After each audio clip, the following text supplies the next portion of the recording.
This is Taya Graham and Stephen Janis reporting for the Real News Network here in Baltimore City, Maryland. We're standing outside the Mitchell Courthouse where we just were listening to the opening arguments in the trial against Lieutenant Brian Rice, one of the 6 officers charged with the in-custody death of Freddie Gray.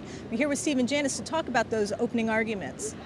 So can you tell me what we saw in the courtroom today? Well, I mean, I think one of the interesting things besides the opening arguments, which were pretty much standard fare for this case about what was at stake, was the testimony of the medical examiner, Dr.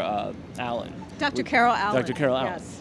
Which was to me something like revelatory, because there were certain aspects of the narrative of this trial that had been throughout the media, saying somehow that, her investigation was untoward, that she changed her opinion, or that somehow she wasn't diligent in her work. She seemed very solid in her opinion. Which we find out when we listen that the police department withheld evidence that she requested. Example 1, they would not let her see the actual van. That's right. They would not let her see the actual van. She had asked to see the van where Freddie Gray died, as part of her investigation. One thing people have to understand, just a little digression here, medical examiners conduct their own separate investigation to come up with a manner of death. There are 4 manners of death: homicide, suicide, natural causes, and accident. Right? So it's their job to make this determination. It is not a legal determination. Right, and it's based on empirical evidence, It's based on empirical evidence, so it's really their job. They're like a separate investigation. She could have ruled his death an accident. She could have ruled a homicide. In the case of the homicide, the definition is a death at the hands of another. Yes. Right? So she's charged with doing this. This is her responsibility legally. So when she asked for evidence, it's just as important as a police officer or a prosecutor. So she asked the police department for 2 pieces of evidence. She wanted to see the actual van. They did not provide her. They showed her another van. A comparable van. A comparable van, but not the exact van.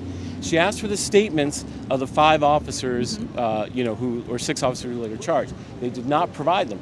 Those actual statements came 4 days later from the prosecutors. Now, I don't see how any person can look at that other than conclude that they were trying to hamper her investigation. Because later on when she testified, she talked about the importance of the officers' statements in terms of determining when Freddie Gray died. And she was questioned about including information from the officers' statements in her opinion. The defense gave her a very difficult time about that. If you listen to the defense argument, their basic argument is sometime just before he got at the station, Freddie Gray sustained this injury, and there was no indication beforehand that the injury occurred. The medical examiner says she believes he was fatally injured. The fatal injury, which was his injury to the spinal columns, C4 and C5, happened before stop 4. Exactly. That is her injury. And the only evidence she has to work with are the statements of the police officers who are actually accused. So what you can see here is why it's so difficult to prosecute these kind of cases, and why things in Baltimore and other places, police officers rarely are convicted. I mean, it's not going to be easy to make a conviction. Doesn't the LEOBR allow police officers more than ample amount of time to essentially get their story straight? Yeah, they have 10 days. And police officers, like everybody else, have a right to not self-incriminate themselves. So they have a right to actually, not say anything.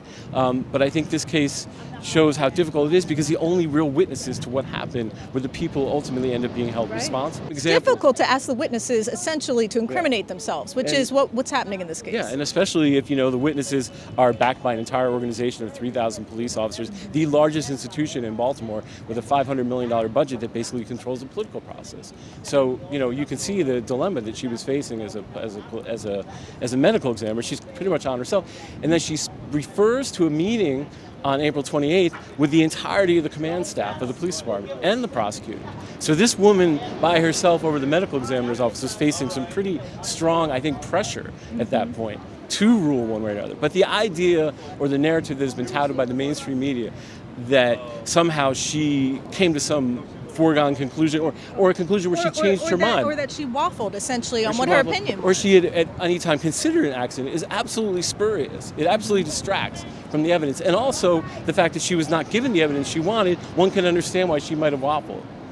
Now, Dr. Carol Allan suggested that when he tried to bring himself to a standing position in order to prevent him, since he wasn't seatbelted in, to prevent further injury, that's when someone could have taken a wide turn, could have accelerated or decelerated and caused further injury. But you mentioned something in particular, which a lot of people believe that the injury occurred before he was in the van. Now, she mentioned something very particular about that injury to his spine, that he would have shown a partial paralysis initially, that it was an incomplete break.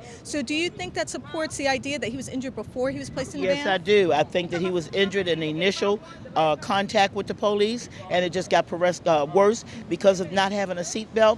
If he would have had a seatbelt, it would have stabilized him. His body wouldn't have bounced around. He wouldn't have been injured more, and I think he would have survived because they said if he would have gotten to the hospital, if he was seated, he could have probably survived, but the injuries just got worse because of his spine, and even the people who picked him up, the medic, said that his neck was like sponge. So it just got worse. If they would have just put a seatbelt on him, but you know, people don't understand who's never been in the back of a van. I've never been in one, but I've heard it so much. The rough ride is anytime you take a person from one corner to another and they're swinging around. Most of the men that I've talked to, if you're in the back of that van with 2 or 3 other prisoners and you're side by side, you still get bumped and you sway, just like on an amusement ride. Yes. You have to have more than one person by law, because if not, you're going to fall and sway and could get injured.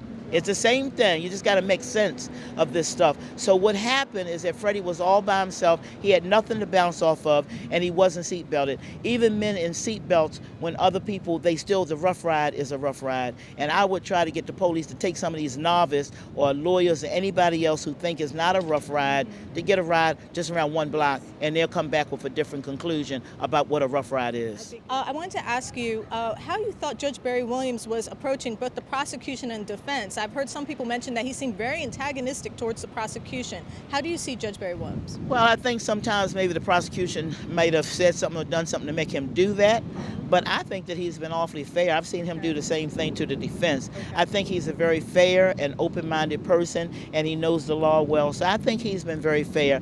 I'm glad he's the judge. There's all judges, I think, try to be fair, but this judge is really on point, and he knows the law, and so he stops both of them when they're going overboard, and that's a good thing. Yes. Yes. This is Taya Graham and Stephen Janis reporting for the Real News Network in Baltimore City, Maryland.